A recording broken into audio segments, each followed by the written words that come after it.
Is your Ford Expedition's alarm constantly going off? The most common culprits are the door ajar sensors, hood switch, and key fob battery. This wiring diagram shows the location of the door ajar switch within the vehicle's electrical system.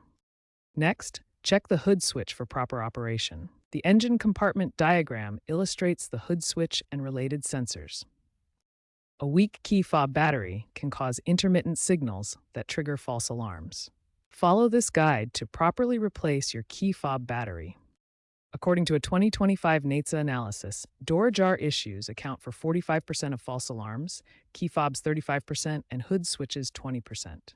You can reset the alarm by holding the lock-unlock buttons on your key fob for 5 to 10 seconds. If these simple fixes don't work, proceed to the next section for more in-depth diagnostics. If basic checks don't resolve the Expedition's alarm issues, you may have a faulty sensor or a BCM problem.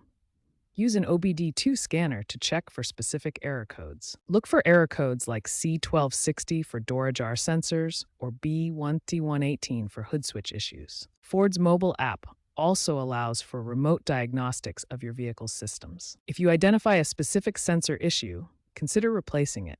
However, be aware that aftermarket parts can be problematic, especially hood switches without integrated microchips.